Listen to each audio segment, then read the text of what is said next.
Hi, everyone. Good morning. My name is Amina Belosage, and I'll be discussing on how to migrate to the UK without using an agent. I've had so many calls, people asking me, oh, Amina, how did you get to the UK? Which agent did you use? I'm sorry to say, I did not use any agent. I actually did this on my own. First of all, I'll be talking on three things. I'm going to talk about what we need for the process, like what we need to travel to the UK, the qualifications you need, and how to do some job search, and then how to write a good supporting information so that you can have good jobs and that pays high, that as in that are well demanding, and then that give a lot of money. So first of all, we'll be looking at the process. Oh my God. Sorry, everybody. Okay, so first of all, we'll be looking at the process, the step-by-step process. So first of all, you need to get an international passport. So before you start, some people will ask me, oh, I don't have a passport. Can I go and write IELTS? Can I go and write CBT? No, you need to have an international passport. That is the first step of doing so. And then you need to write and pass your IELTS or OET. So IELTS, I think it costs 75,000 naira, and then OET cost 150,000 naira. I don't know if they've increased it lately. And then if you are going to the UK or Canada or Australia, I think you need to know which of them is acceptable. Anyway, I'm talking about how to get to the UK. So the difference between IELTS and OET is that in IELTS, you deal with English question. The writing, the speaking, the listening, and the reading are all English related. Although OET is also English related, but it's related to nursing. So your writing, your reading, your speaking, it's about nursing. So that's why it's kind of a lot easier, but it's more expensive. And then for your IELTS, you need to have a minimum of 7.0 in listening, writing 6.5, reading 7.0, speaking 7.0, and then overall you have 7.0. So minimum of these.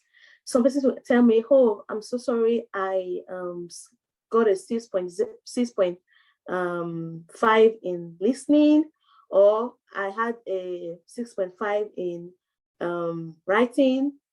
Writing is acceptable, you can score 6.5, but in any other, you can score 6.5. So if you have 6.5 in listening or in speaking, you have 6.5, I'm so sorry, it's not possible for you to use the IELTS result. You must have a minimum of 7 in listening, 7 in reading, 7 in speaking, and then 6.5 in writing. So some persons will tell me, oh, is it possible for me to combine the results? Yeah, it is possible for you to combine the results, but in the other results, you need to score 7, 7, 7, and 6.5 in writing. So you cannot score, let's say, for example, you had in the first IELTS, you had 6.5 in listening, and then when you wrote it the second time, you had 7 in listening, but then you had the 6.5 in reading. No, you can't use the result. So my advice is that most times, I think you have one IELTS result and then score a minimum of this requirement. And then for your OET, you have to have a minimum of B in reading, C in writing, listening B, and speaking B. So that's it. And then after this, after writing your IELTS, then you can open an account with NMC UK via online.nmc.uk.org. So you have to register with them.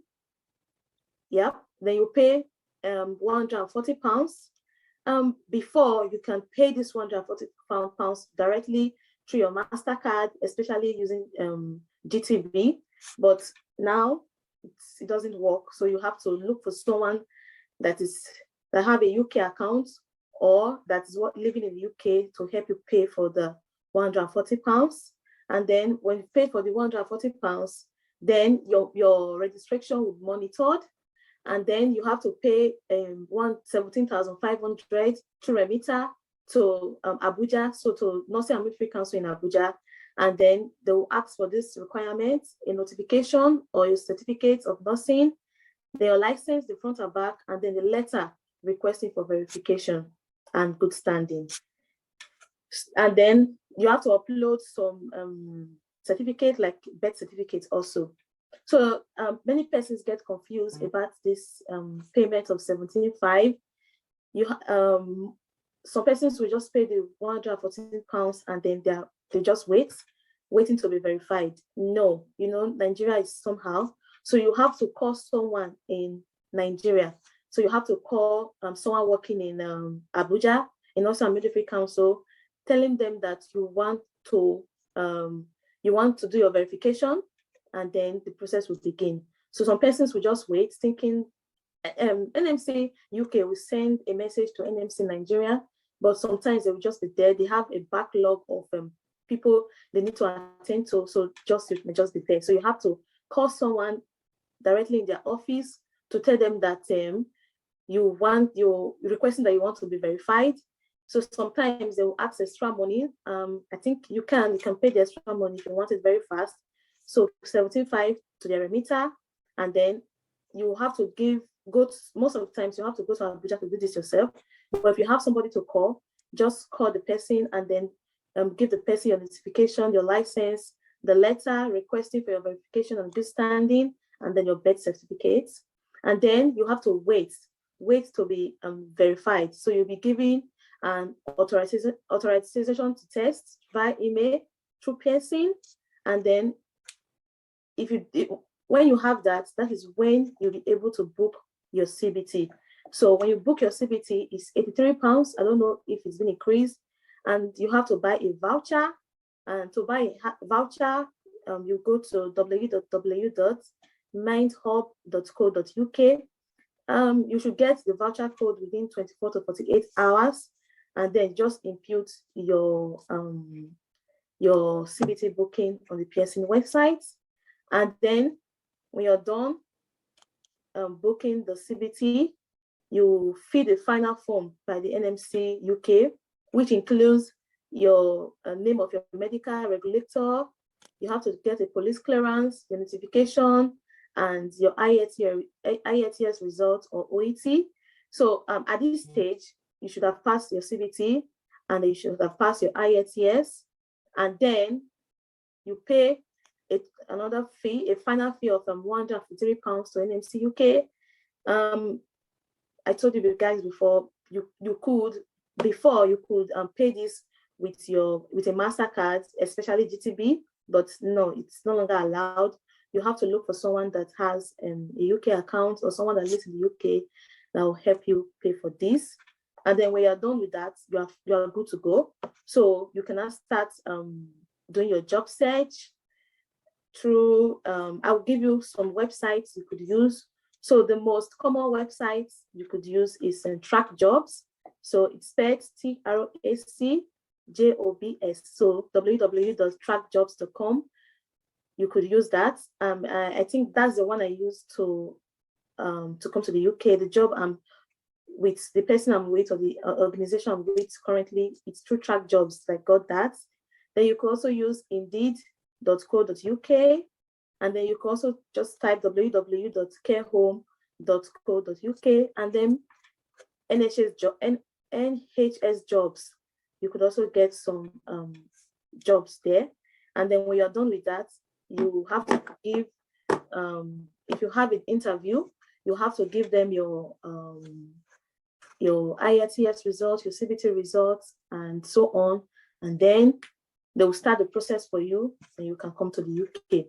So I have so many questions that some persons ask. Is it possible for me to write CBT first before I write IELTS? Yes, you can write CBT first and then you write IELTS later.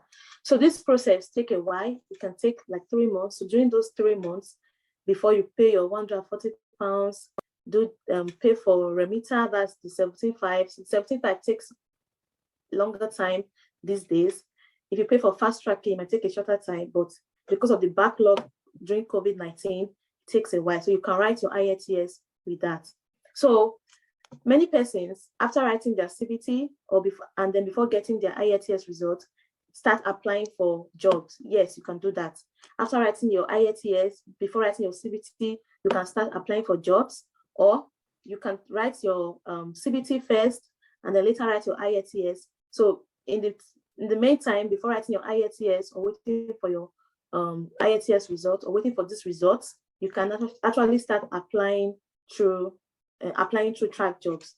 So anyway, I've talked a little on how to search for jobs. So you can use through trackjobs.com or through Indeed or through NHS jobs. And then you can also use LinkedIn. You can also look for jobs through LinkedIn. And then most of the times I get some persons telling me, oh my goodness, I have been applying and I've been applying. I don't have interviews. I'm so sorry for that. Yes, it's actually very challenging. They've made it so difficult nowadays for you to, the application is not difficult. I mean, applying for jobs. So you have to be very good in your supporting information. And then also, while you're trying to apply, you have to have these results, the IELTS result and the CBT. So when you're applying and then you don't have your IELTS result, or you don't have your CBT, or you don't have your OET result, it will make you, they might blacklist you, they might just take you off the list, and then you start saying, oh, I don't have this result. Then sometimes you can be very fortunate, then you have an interview. After the interview, they're asking for this result, and you're like, oh, I'm so sorry, I don't have my CBT result yet.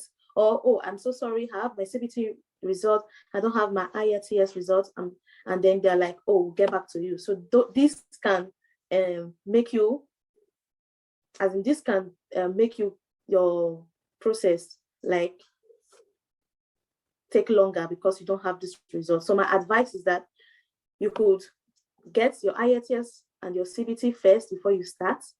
But if you want to be very fast, then you can start your IELTS result, and then later, while doing your CBT, you can start applying for jobs. But during the interview, you might be blacklisted if you don't have these results. Now, if you have your IELTS results and you have your CBT, now if you apply through track jobs or Indeed or so ever, now you have to, the applications varies from one trust to another. So you have to look for jobs that are how will I put it? Jobs that are closing very soon. For example, you could see it's written, or staff nurse needed, application is closing by, this is October 23, and they'll say it's closing October 31st. So you should apply to these jobs that are closing soon than the ones that will close in January or in December or in February, because this will take a long time. So you have to wait before you would get this job. So apply for the ones that the application is closing very soon, and then you have to have a very good supporting information. So I'm talking on how to write a good supporting information. Your supporting information should carry you as a nurse. So the supporting information is what will make them pick you. So your first paragraph should tell whoever is reading it who you are. So you have to tell the person the qualifications you've gotten. If you are just a staff nurse, if you are just in general nursing or a midwife, or you've done peri-op, you just tell them this is all your qualification, and then you have to tell them the result you have. If you have IELTS or CBT or OET, you have to put it down. And then the next paragraph should talk about what you will bring on the table. So if they employ you, what will you bring? That should be the next thing you should write. And then when you've written that, then you should talk about how you are going to impart on these persons, like on this, when you have the job, what will be your impact? What will you bring to the table? That's what you should write that next. And then you should be when you are closing, you should give a summary of your qualifications, the things you will bring in the table, and then how you're going to leave the organization in like 5 years time. And then don't also forget to write your experience and your skills. So if you worked in the A&E department, if you work in the urology department, if you work in so and so, so that's how they will pick you. So it's what you've written. If you've written that, oh, you have experience in pediatrics, O&G, and they pick you and say, oh, I saw in your supporting information you have experience in pediatrics. It would not be nice if you don't actually have experience in pediatrics. So we just have to be very careful not writing our supporting information. So anyway, this is just a brief summary, a brief thing I'm going to talk about. So in my next webinar, I'm going to talk in details on these things. And then don't be discouraged. I actually started my application to the UK in September last year, and I came here this year in June. So it can take, because of the COVID, that was the reason why they take this long. So it can take up to 3 months, 6 months, or to 1 year, depending on how fast you are. And then I can also help you in the payment of this morning, the £140, the £153, and also in having a good supporting information. So you can reach me. Let me give you my UK number in case if you want more information. So you can reach me on 07863 471 and my email at belloosage8@gmail.com, BELLOSAGIE8@gmail.com. You can reach me there for more information. Then I can also help you in the job search and also on how to write a good supporting information. So I'll be leaving you guys now. I'll see you next in my next webinar, and I will discuss more on this process.